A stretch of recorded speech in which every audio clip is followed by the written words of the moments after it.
اور ان سچوں کے سردار ہمارے آقا صلی اللہ علیہ وآلہ وسلم ہیں، جن کی سچائی اپنے تو اپنے غیر مسلم بھی کہتے تھے انت صادق الامین، یا رسول اللہ آپ سچے ہیں، آپ امین ہیں۔ وہ دشمن ہونے کے باوجود اپنے مانتے حضور کے پاس لا کے رکھتے تھے، اور جب ان سے یہ پوچھا جاتا کہ محمد صلی اللہ علیہ وآلہ وسلم کی تم مخالفت کرتے ہو،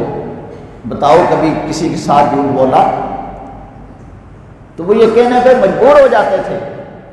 کہ محمد صلی اللہ علیہ وآلہ وسلم کی 40 سالہ زندگی، اس میں بچپنا بھی ہے، اس میں جوانی بھی ہے، اس 40 سالہ زندگی میں کبھی سرکار نے جھوٹ نہیں بولا۔ اور پھر وہ غیر مسلم جو ان سے پوچھتے تھے وہ یہی کہتے تھے کہ جس شخص نے مخلوق کے ساتھ جھوٹ نہیں بولا وہ خالق کے بارے کیسے جھوٹ بول سکتا ہے؟ اس کریم آقا صلی اللہ علیہ وآلہ وسلم نے اپنے صحابہ کو اسی بات کا درس دیا، اہل بیت عظام کو اسی بات کا درس دیا، ہمیشہ سچے رہے، سچ بولتے رہے، سچ کا ساتھ دیا، اور جہاں کہیں ایسا موقع آیا کوئی سچ کو کچلنے کی کوشش کرنے لگا تو اس کو اس کے کیفر کردار تک پہنچایا۔ چنانچہ جو آیت کریمہ میں نے تلاوت کی ہے، اس سے قبل کی آیت مبارکہ میں اللہ رب العالمین نے صحابہ کرام رضوان اللہ تعالیٰ علیہ اجمعین کے 3 افراد کا خاص طور پر ذکر فرمایا ہے۔ وہ 3 افراد کون سے؟ حضرت کعب بن مالک، حضرت مرارہ بن ربیع اور حضرت حلال بن امیہ رضوان اللہ تعالیٰ علیہ اجمعین۔ ہوا یوں کہ غزوہ تبوک کے موقع پر جو سخت گرمیوں کے دن تھے اور یہ مدینہ منورہ سے بہت دور جانا تھا، نبی پاک صلی اللہ علیہ وآلہ وسلم نے صحابہ کرام میں اعلان کیا کہ تیار ہو جاؤ۔ ان میں سے حضرت کعب بن مالک رضی اللہ تعالیٰ عنہ وہ فرماتے ہیں اللہ نے مجھے خوشحالی دی تھی، میرے پاس سواریاں موجود تھیں اور میرے باغات وغیرہ بھی تھے، گھر کے کام کاج بھی تھا، تو میں نے یہ سوچا کہ سب کے ساتھ جانے کے بجائے میں اپنا کام سمیٹ لیتا ہوں، کھجوریں وغیرہ جو اتارنی ہیں انہیں اتار کر سنبھال جاتا ہوں، جنگ پہ جانا ہے پتہ نہیں کب واپسی ہو، گھر کا غلہ وغیرہ جو ضرورت کی چیزیں ہیں انہیں اکٹھا کر لیتا ہوں، اور میرے پاس سواری موجود ہے، میں سواری پہ سوار ہوں گا، پہنچ جاؤں گا۔ صحابہ کرام چلے گئے، فرماتے ہیں میں نے اپنے غلہ وغیرہ اکٹھا کیا، لیکن میرے ذہن میں یہ بات آئی کہ ابھی تو قریب ہی ہیں، پہنچ ہی جاؤں گا، رات گزار لیتا ہوں، صبح چلا جاؤں گا۔ اسی طرح ہوئی، رات گزری، جب صبح آئی تو پھر دل میں یہ خیال پیدا ہوا اب تو وہ دور چلے گئے ہوں گے، میں پہنچ نہیں سکوں گا، رہ جاؤں گا، لہذا ان وسوسات نے مجھے جانے سے روک دیا، میں نہ جا سکا۔ نبی پاک صلی اللہ علیہ وآلہ وسلم کے صحابہ جب میدان تبوک میں پہنچے تو حضور علیہ الصلوۃ والسلام نے پوچھا نام لے کر، کعب بن مالک آئے ہیں، حلال بن امیہ آئے ہیں، مرارہ بن ربیع آئے ہیں، تو صحابہ نے عرض کیا رسول اللہ وہ نہیں پہنچ سکے۔ کچھ نے ہمارے خلاف بھی باتیں کی،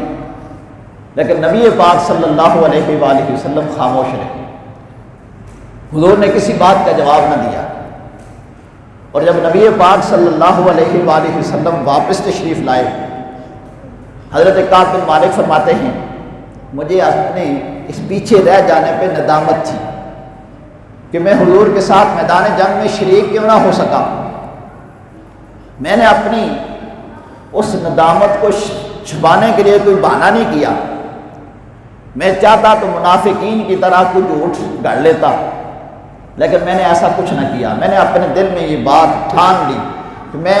سچ کہوں گا، جو کہوں گا سچ کہوں گا۔ میں نے نبی پاک صلی اللہ علیہ وآلہ وسلم کا انتظار کیا۔ حضور کی عادت کریمہ یہ تھی، حضور جب سفر پہ جاتے تھے تو تب بھی مسجد سے ہو کے جاتے تھے، مسجد میں نوافل ادا کرتے تب سفر پہ جاتے، اور جب حضور سفر سے واپس تشریف لاتے تو تب بھی آپ کی عادت کریمہ یہی ہوتی تھی، آپ مسجد پہ پہلے تشریف لاتے تھے۔ حضرت کعب بن مالک فرماتے ہیں رضی اللہ تعالیٰ عنہ، میں انتظار میں رہا کہ حضور مسجد میں تشریف لاتے ہیں، میں جا کے اپنا عذر پیش کرتا ہوں۔ حضور مسجد میں تشریف لائے، میں حضور کی بارگاہ میں حاضر ہوا۔ رسول پاک صلی اللہ علیہ وآلہ وسلم نے نہ آنے کی وجہ پوچھی، میں نے جو سچ بات تھی وہ عرض کر دی۔ یا رسول اللہ، بہانہ تو اس کے سامنے بنائیں جس سے بات چھپی رہ جائے، آپ کے سامنے تو کوئی بات چھپ نہیں سکتی، کیونکہ اللہ ہر بات آپ کے سامنے ظاہر فرما دیتا ہے۔ لہذا میرا دلی رجحان یہی تھا کہ میں جاؤں گا، لیکن میری مال و دولت نے مجھے روک لیا۔ میں سمجھا تھا سواریاں میرے پاس ہیں، مجھے جانے میں کوئی چیز آڑے نہیں ہے، صرف اپنا غلہ وغیرہ اکٹھا کر لیتا ہوں اور پھر چلا جاؤں گا۔ اور اس غلے وغیرہ اکٹھا کرنے کی چکر میں اور اپنے سواریوں کے گھمنڈ میں کہ میری سواریاں ساتھ ہیں، مجھے لے جائیں گے، میں پیچھے رہ گیا۔ یا رسول اللہ، میں اس سے معافی چاہتا ہوں۔ رسول پاک صلی اللہ علیہ وآلہ وسلم خاموش رہے، حضور نے کسی بات کا جواب نہ دیا۔ اور حضور علیہ السلام نے جب مجھ سے ناراضگی کا اظہار کیا تو میں نے دیکھا میرے ساتھ دو ساتھی اور بھی ہیں، حضرت ہلال بن امیہ اور مرارہ بن ربیع، ان کے بھی کوئی اسی قسم کے عذر سے جس کی وجہ سے وہ نہیں جا سکے تھے۔ رسول پاک صلی اللہ علیہ وآلہ وسلم نے صحابہ میں اعلان کر دیا، ان سے کوئی بولے نہ، ان کوئی بلائے نہ، بائیکاٹ کر دیا، ناراضگی کا اظہار کر دیا۔ ماتے ہیں حضور کا یہ کہنا تھا، ہمارے بچے ہم سے بولنا بند ہو گئے، ہماری بیویاں ہمیں نہیں بلاتی تھی، ہم مدینہ شریف میں آبادی میں رہنے کے باوجود ایسے لگتا تھا جیسے کسی جنگل میں رہ رہے ہیں، ہم باتیں کرتے تھے دیواروں سے ہمیں جواب آتے تھے، ہمیں کسی اور انسان سے جواب نہیں آتا تھا۔ فرماتے ہیں اس طرح کرتے کرتے کرتے 1 2 3 4 دن نہیں 40 دن گزر گئے۔ اللہ نہ کرے گھر میں تو بندہ جناب کسی سے بچے ناراض ہو جائیں تو بندے کے اوپر 24 گھنٹے گزرنے مشکل ہو جاتے ہیں، تو 40 دن صرف گھر میں نہیں پورے مدینہ شریف میں۔ فرماتے جس بازار میں جاتا ہے کوئی بازار میں ہمیں سلام کا جواب نہ دیتا، حضور کی بارگاہ میں آتے، حضور کے پاس کھڑے ہوتے، کہتے ہیں میں نماز میں حضور کی طرف دیکھتا کہ شاید سرکار نظر کرم فرما رہے ہیں۔ فرماتے ہیں جب میں نگاہ اٹھاتا تو حضور نگاہ پھیر لیتے، اور جب میں اپنی نگاہیں جھکاتا تو سرکار کرم نوازی فرماتے۔ 40 دن اس طرح گزر گئے، کوئی ہم سے بولتا نہ تھا، یہاں تک کہ قریب کے عیسائی بادشاہ کو پتہ چلا کہ ان لوگوں کو ان کے نبی نے بولنا چھوڑ دیا ہے، ان سے بائیکاٹ کر دیا ہے، تو اس بادشاہ نے اپنا نمائندہ بھیجا اور جا کر اس نے یہ بات کہی کہ کعب بن مالک سے کہو تمہیں تمہارے نبی نے چھوڑ دیا ہے، ہم تمہارے لیے حاضر ہیں، اپنے بال بچہ سب لے کر ہمارے پاس آ جاؤ۔ حضرت کعب بن مالک فرماتے ہیں میری آنکھوں سے آنسو جاری ہو گئے، میں نے اپنے دل میں خیال کیا اچھا غیر مسلموں کو یہاں تک موقع مل رہا ہے کہ وہ میرے ایمان کو خریدنا چاہتے ہیں، اب وہ مجھے خریدنے کے چکر میں ہیں۔ کہا اللہ کی قسم میں سب کچھ چھوڑ سکتا ہوں اور حضور کے در کو نہیں چھوڑ سکتا۔ یہ صحابہ کرام کی محبت تھی، یہ عشق رسول تھا۔ فرماتے ہیں اس طرح کرتے کرتے 50 دن گزر گئے، اور اللہ رب العالمین نے ہمارے حق میں قرآن کی آیت مبارکہ نازل فرمائی، اور اعلان کرنے والے نے آ کر اعلان کیا وَعَلَى الثَّلَاثَةِ الَّذِينَ خُلِّفُوا حَتَّى إِذَا ضَاقَتْ عَلَيْهِمُ الْأَرْضُ، وہ 3 لوگ جو جنگ سے پیچھے رہ گئے تھے، زمین اپنی وسعتوں کے باوجود ان کے لیے تنگ ہو گئی تھی، اللہ نے ان کے گناہوں کو معاف فرما دیا۔ سبحان اللہ۔ یہ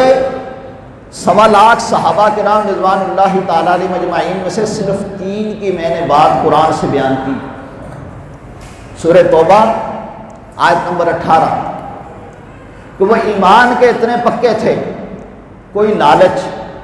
انہیں حضور سے دور نہیں کر سکتی تھی، کسی قسم کی کوئی ظلم و زیادتی انہیں اسلام سے دور نہیں کر سکتی تھی۔ یہ عام صحابہ کرام تھے۔ اس صحابی کا کیا کہنا جن کے بارے رسول پاک صلی اللہ علیہ وآلہ وسلم نے ارشاد فرمائے کہ میں نے سب کے احسانات عطا کر دیے ہیں، ان کے بدلے دے دیے ہیں، لیکن ابو بکر صدیق تم وہ ہو کہ تمہارے احسانات کا بدلہ میرا رب قیامت کے دن عطا فرمائے۔ وہ ابو بکر صدیق رضی اللہ تعالیٰ عنہ جو حضور کے سب سے پہلے یار ہیں، حضور پہ سب سے پہلے ایمان لانے والے ہیں، اپنا مال دولت اولاد سب کچھ حضور کے لیے قربان کرنے والے ہیں۔ جنگے اور کے بعد آپ کا بیٹا سامنے آیا اور بیٹے نے کہا ابا جان آپ جنگ کے موقع پہ میری تلوار کی زد میں آگے تھے لیکن میں نے باپ سمجھ کر چھوڑ دیا۔ تو ابو بکر صدیق رضی اللہ عنہ نے فرمایا تو نے چھوڑ دیا تھا، میری تلوار کی زد میں آتے تو میں نہ چھوڑتا، اس لیے کہ تو اس وقت میرے نبی کے مخالف تھے۔ حضور کے ساتھ محبت کا یہ عالم کہ جب مسلمانوں کی تعداد 39 کے قریب ہو گئی تو ابو بکر صدیق رضی اللہ تعالیٰ عنہ وہ اسلام کے پہلے خطیب جنہوں نے عرض کی یا رسول اللہ صلی اللہ علیہ وسلم آپ کا پیغام اب میں سر عام جا کر لوگوں کو دوں گا، لوگوں کو بتاؤں گا کہ اللہ کے سچے نبی ہیں، اس سچ کی طرف آؤ اور سچ کا ساتھ دو۔ رسول پاک صلی اللہ علیہ وآلہ وسلم نے فرمایا کہ ابھی ہماری اتنی تعداد نہیں ہے کہ ہم سر عام ان لوگوں کو کہہ سکیں، لیکن ابو بکر صدیق رضی اللہ عنہ نے اس پر اصرار کیا، وہ نے اجازت دے دی اور مسجد حرام میں بیت اللہ کے سائے میں جا کر آپ نے جب دین حق کا اعلان کیا تو کافر آپ کے اوپر ٹوٹ پڑے، اتنا مارا کہ لو لوہان کر دیا، آپ کا جسد مبارک زخموں سے چور چور کر دیا، بے ہوش ہو گئے، کانوں سے خون، ناک سے خون، منہ سے خون آ رہا ہے، بے ہوش پڑے ہیں۔ اور اب کافر یہ کہتے ہیں اب ہوش میں آئیں گے تو حضور کا نام نہیں لیں گے، لیکن قربان جائیں ان کی عظمت پہ، ان کی محبت رسول پہ کہ جب ہوش میں آتے ہیں تو سب سے پہلے ان کی زبان پہ ہمارے آقا کا نام ہوتا ہے۔ وہ ابو بکر صدیق رضی اللہ تعالیٰ عنہ جنہوں نے اسلام کی خاطر مکہ جیسا شہر چھوڑا، اپنے ماں باپ کو چھوڑا، اپنی بچیوں کو چھوڑا، نبی پاک صلی اللہ علیہ وآلہ وسلم کے ساتھ ہجرت کی، اور راستے میں جب نبی پاک صلی اللہ علیہ وآلہ وسلم کو کوئی کھلاتا پلاتا ہے تو عرض کرتے ہیں یا رسول اللہ آپ نے کھا لیا پی لیا میں سیر ہو گیا، میری آنکھیں ٹھنڈی ہو گئی، مجھے سکون مل گیا۔ حضور کا سکون ان کے سکون میں ہے، حضور علیہ السلام کا آرام وہ سمجھتے میرا ہی آرام ہے، حضور کے لیے سب کچھ قربان کر رہے ہیں۔ اور آج یہ بدبخت ابو بکر صدیق رضی اللہ عنہ کو بھونکیں گے تو ہمیں چھوڑ دیں گے، ہم ان کی زبانوں کو کھینچ لیں گے۔ وہ ابو بکر صدیق رضی اللہ تعالیٰ عنہ کہ جن کے متعلق ساری امت کا یہ فیصلہ ہے افضل الخلق بعد الانبیاء بالتحقیق امیر المومنین ابو بکر صدیق رضی اللہ تعالیٰ عنہ کہ اللہ کی اس کائنات میں انبیاء کے بعد اگر کسی کا مرتبہ اور مقام ہے تو وہ ابو بکر صدیق کا ہے، اور پھر حضرت ابو بکر صدیق رضی اللہ تعالیٰ عنہ کے بعد اگر کسی کا مرتبہ ہے تو فاروق اعظم رضی اللہ تعالیٰ عنہ، پھر حضرت عثمان غنی، پھر حضرت علی شیر خدا رضی اللہ تعالیٰ عنہ، اور پھر اس طرح بقیہ عشرہ مبشرہ اور صحابہ کرام اور اہل بیت عظام کا یہ مرتبہ اور مقام ہے۔ تو ہم لوگوں کو یہ بتانا چاہتے ہیں کہ نبی پاک صلی اللہ علیہ وآلہ وسلم کے یہ رفقا، حضور کے یہ جانثار، حضور کے اوپر اپنی جانیں قربان کرنے والے، ان کی عزت و ناموس کے ہم پہرے دار ہیں، اور ہم نبی پاک صلی اللہ علیہ وآلہ وسلم کی عزت و ناموس کے بھی پہرے دار ہیں۔ کیونکہ یہ اللہ کا اعلان ہے، انا کفیناک المستہزئین، محبوب جو آپ کا مذاق اڑاتے ہیں ہم آپ کے لیے کافی ہیں۔ اور جس طرح اللہ رب العالمین نے قرآن میں ارشاد فرمایا انا نحن نزلنا الذکر و انا لہ لحافظون، ہم نے قرآن نازل کیا ہے، ہم اس کی حفاظت بھی کریں گے۔ اس طرح نبی پاک صلی اللہ علیہ وسلم کی ناموس کی حفاظت بھی خدا نے کرنی ہے، لیکن ذمہ داری ہماری لگائی۔ قرآن کی حفاظت بھی خدا نے کرنی ہے، لیکن ذمہ داری رب کائنات نے ہماری لگائی ہوئی ہے۔ ہم میں سے ہر آدمی کی یہ ذمہ داری میں شامل ہے کہ ہم ناموس صحابہ کا بھی پیرا دیں، ناموس اہل بیت پاک کا بھی پیرا دیں، اور ناموس رسالت کا بھی پیرا دیں۔ نبی پاک صلی اللہ علیہ وآلہ وسلم کی عزت و ناموس جو آج بدبخت ہر سال 2 سال بعد مسلمانوں کو آزمانے کے لیے، دیکھنے کے لیے کہ ان کے اندر رمق ایمان باقی ہے کہ نہیں، کہیں کارٹون چھاپنے کی بات کر دیتے ہیں، کہیں قرآن پاک کی توہین کرتے ہیں، ہم انہیں یہ بتا دینا چاہتے ہیں کہ نبی پاک صلی اللہ علیہ وآلہ وسلم کی جس نے گستاخی کی وہ تباہ و برباد ہو گیا، اس لیے کہ حضور صلی اللہ علیہ وسلم کی عزت و ناموس کی حفاظت رب نے اپنے ذمہ لی ہوئی ہے۔ رب العالمین نے قرآن پاک میں مکمل ایک صورت مبارکہ نازل فرمائی، ارشاد فرمایا تبت یدا ابی لہب وتب ما اغنی عنہ مالہ وما کسب سیصلی نارا ذات لہب وامرأتہ حمالۃ الحطب۔ اور آیت مبارکہ کا شان نزول یہ ہے، جب نبی پاک صلی اللہ علیہ وآلہ وسلم کو اللہ کی طرف سے یہ حکم ہوا وَأَنذِرْ عَشِيرَتَكَ الْأَقْرَبِينَ، محبوب آپ اپنے قریبی رشتہ داروں کو اکٹھا کریں اور انہیں اللہ کا پیغام پہنچائیں۔ رسول پاک صلی اللہ علیہ وآلہ وسلم نے سارے لوگوں کو اکٹھا کیا، جبل ابو قبیس پہ چڑھے اور وہاں اعلان کیا اے فلاں فلاں قبیلے کے لوگوں آ جاؤ، سارے اکٹھے ہو گئے۔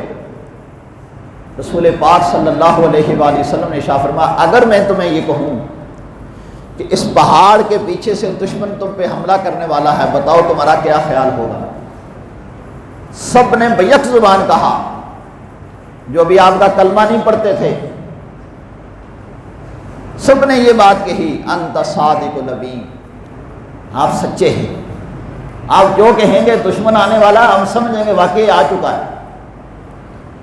رسول پاک صلی اللہ علیہ وآلہ وسلم نے فرمایا یہ بات تمہارے سمجھانے کے لیے تھی، جب تم اس بات کو سمجھتے ہو اور مانتے ہو کہ میں یہ بات کہوں کہ دشمن پیچھے سے آنے والا ہے تو تم اس کو یقین کر لو گے، تو اس بات کا بھی یقین کرو اللہ ایک وحدہ لا شریک ہے، میں اللہ کا رسول ہوں۔ رسول پاک صلی اللہ علیہ وآلہ وسلم نے جب یہ ارشاد فرمایا تو آپ کا قریبی رشتہ دار چچا ابو لہب اس بدبخت نے اپنی بدبختی کا اظہار کیا اور اس نے کہا نعوذ باللہ ثم نعوذ باللہ، اس نے کہا آپ کے ہاتھ ٹوٹ جائیں، ہمیں اس لیے یہاں اکٹھا کیا تھا یہ بات بتانے کے لیے، ہمارے باپ دادا کی دین کی مخالفت کرنے کے لیے اور اپنی نبوت کا اظہار کرنے کے لیے، یعنی اس نے اس بات کو کوئی اہمیت نہیں دی، اس نے کہا یہ بھی کوئی بات ہے اس لیے بلایا تھا۔ تو رب العالمین قرآن کی صورت نازل فرمائی اور قیامت تک بتا دیا کہ یہی تو سب سے بڑی اہمیت کی بات ہے، میرے نبی کی شان یہ تو سب سے زیادہ اہمیت والی ہے، اس ساری کائنات ہستی کو وجود ملا ہے تو میرے محبوب کے صدقے ملا ہے، اور جو اس وجود کو اور اس کی ناموس کو مٹانے کی کوشش کرے گا وہ خود مٹ جائے گا۔ مٹ گئے مٹتے ہیں مٹ جائیں گے آدھا تیرے، نہ مٹا ہے نہ مٹے گا کبھی چرچا تیرا۔ رب العالمین نے شاہ فرمایا تبت یدا ابی لہب وتب، اس نے تو ایک مرتبہ کہا قیامت تک اب یہی بد دعائیں دی جا رہی ہوں گی، تبت یدا ابی لہب وتب، ابو لہب کے دونوں ہاتھ ٹوٹ جائیں اور وہ ٹوٹ کے وہ ہلاک ہو گیا۔ اب یہ عربوں کا مقولہ ہے کہ وہ جز بول کر کل مراد لیتے ہیں، دونوں ہاتھوں سے مراد اس کی کل ہلاکت ہے، وہ برباد ہو گیا، اور اس کو اپنے مال و دولت پہ بڑا گمنڈ تھا، اس کو اپنے بیٹوں پہ گمنڈ تھا۔ رب العالمین نے ارشاد فرمایا ما اغنا عنہ مالہ وما کسب، نہ تو اس کا مال اس کے کام آئے گا اور نہ اس کی کمائی اس کے کام آئے گی۔ اور ہوا ایسا کہ اس کے جسم پہ ایسا پھوڑا نکلا کہ لوگ اس سے نفرت کرنے لگے، جس طرح کرونا وائرس والے سے نفرت کرتے تھے۔ اب تو آپ کو سمجھانے کا بڑا آسان ہو گیا ہے، جناب اس کے قریب نہیں جاتے تھے، اس کو ہاتھ نہیں لگاتے تھے۔ یہی صورتحال ابو لہب کے ساتھ ہوئی، پھوڑا نکلا تو اس کو سمجھے طاعون کا پھوڑا ہے، اور جو اس کو ہاتھ لگائے گا، اس کے قریب جائے گا، اس کو بھی پھوڑا نکل آئے گا۔ اس کی اولاد نے اسے تنے تنہا چھوڑ دیا، اور وہ بدبخت ایڑیاں رگڑتے ہوئے مر گیا۔ گھر میں اس کی لاش پڑی رہی۔ اس کے رشتہ داروں نے اس کے بیٹوں کو کہا بدبختو اسے باہر پھینکو لے جا کے، کہ گھر سے بدبو آ رہی ہے۔ بیٹوں نے کہا ہم ہاتھ لگائیں گے ہمیں بھی بیماری لگ جائے گی۔ رسیوں کے ساتھ باندھ کر جس طرح کتے کو گھسیٹا جاتا ہے، اس طرح اس کو گھسیٹ کے باہر لے جا کر پھینک کے اوپر سے پتھر برسائے گئے، پھینکے گئے، کیونکہ مکہ شریف میں اکثر پتھر ہے، مٹی کم ہے، تاکہ اس کی وہ بدنمات جو اس کی لاش ہے وہ چھپ جائے۔ اللہ کے محبوب کی جس نے گستاخی کی وہ برباد ہو گیا، وہ ہلاک ہو گیا۔ اور یہ تو اس کی بات تھی نا، حضور علیہ السلام کے خط مبارک کی گستاخی کسریٰ نے کی، جو اس وقت اپنے آپ کو سپر طاقت کہتا تھا، ایران کا بادشاہ۔ رسول پاک صلی اللہ علیہ وآلہ وسلم نے اسے خط لکھا اور کہا اسلم تسلم، ایمان لے آ، تجھے سلامتی مل جائے گی، تجھے کونین کی سعادتیں مل جائیں گی، تیری بادشاہی برقرار رہے گی۔ اور اس کے تکبر، جب بعض بندے کو اقتدار مل جاتا ہے، عہدہ مل جاتا ہے، تو وہ اپنے اقتدار کے نشے میں دوسرے کو کوئی سمجھتا نہیں ہے اور حق بات کو جھٹلا دیتا ہے، اور حق کو جھٹلانے والا ہمیشہ تباہ و برباد ہوتا ہے۔ اس بدبخت نے کہا میرا اقتدار، میری حکومت، مجھے کون اپنے دین کی طرف بلا سکتا ہے۔ اس نے اپنے گورنر کو خط لکھا بازان کو اور کہا کہ اپنے 2 نمائندے بھیج حجاز کی طرف، اور حجاز کا یہ سردار محمد صلی اللہ علیہ وسلم جو مجھے خط لکھ کے اپنی طرف بلا رہا ہے، اسے کہہ دے یا تو میرے پاس حاضر ہو جائے یا پھر میں اپنی فوج بھیجوں گا اور انہیں گرفتار کر کے میرے پاس لایا جائے گا۔ اس کے گورنر بازان نے اپنے 2 نمائندے حضور کے پاس بھیجے۔ رسول پاک صلی اللہ علیہ وآلہ وسلم نے جب ان کی شکلیں دیکھی تو حضور نے چہرہ انور پھیر لیا۔ شکلیں کیسی تھیں؟ داڑھی منڈائی ہوئی تھی، مونچھیں بڑھائی ہوئی تھی۔ حضور نے ارشاد فرمایا تمہیں یہ کس نے حکم دیا؟ انہوں نے کہا کہ ہمارا بادشاہ ہمیں یوں ہی کہتا ہے داڑھی منڈاؤ اور مونچھیں بڑھاؤ۔ حضور نے ارشاد فرمایا میرے رب نے تو مجھے حکم دیا ہے داڑھی بڑھاؤ اور مونچھیں پست کراؤ۔ کس لیے آئے ہو؟ انہوں نے کہا جی ہمارا گورنر اس نے ہمیں تمہارے پاس بھیجا ہے، آپ نے کسریٰ کو خط لکھا ہے اور وہ بڑا سخت آپ پہ ناراض ہے، اگر آپ اس کے پاس حاضر ہو آپ ہمارے گورنر کے پاس حاضر ہو جاتے ہیں تو وہ آپ کا کوئی نہ کوئی عذر پیش کرے گا اور آپ کی بات سنی جائے گی۔ اگر آپ حاضر نہیں ہوں گے تو پھر ہو سکتا ہے آپ کو گرفتار کیا جائے۔ جب انہوں نے نمائندوں نے حضور کی بات میں یہ بات کہی تو حضور نے ارشاد فرمایا بازان کو جا کر کہو تیرے کسریٰ کو اس کے بیٹے نے قتل کر دیا ہے۔ اس نے مجھے دھمکی دی تھی، اس نے حضور کا خط پھاڑا تھا تو فرمایا اس کے بیٹے نے اسے ایسی طرح پھاڑ چیر پاڑ دیا ہے، بیٹے نے باپ کو قتل کر دیا ہے۔ بڑے حیران ہوئے، اتنی بڑی بادشاہی کا مالک، اس کی بادشاہی کے اندر یہ طوفان کیسے آ سکتا ہے؟ اور جب وہ نمائندے واپس گئے بازان کے پاس تو بازان کو اچانک اسی وقت ہی اطلاع ملی تھی کہ کسریٰ کو قتل کر دیا گیا ہے اور اس کا بیٹا اس کا جانشین بن گیا ہے۔ رسول پاک صلی اللہ علیہ وآلہ وسلم کی جس نے بھی گستاخی کی وہ تباہ و برباد ہو گیا۔ اس لیے مسلمانوں، آج ہم تمہارے ذریعے اپنے اس میڈیا کے ذریعے سے غیر مسلموں تک اور جو وہ غیر مسلموں کے ایجنٹ ہیں ان تک یہ پیغام پہنچانا چاہتے ہیں، رسول پاک صلی اللہ علیہ وآلہ وسلم کی گستاخی، سرکار کے صحابہ کی گستاخی، اہل بیت پاک کی گستاخی جو کرے گا وہ تباہ و برباد ہو جائے گا۔ کیونکہ یہ سچے لوگ ہیں اور ان سچوں کا ساتھ اللہ نے دیا ہے، اور اللہ کی طاقت ہی سپر طاقت ہے۔ اللہ ہمیں ان پاک ہستیوں سے محبت نصیب فرمائے، ان پاک ہستیوں کی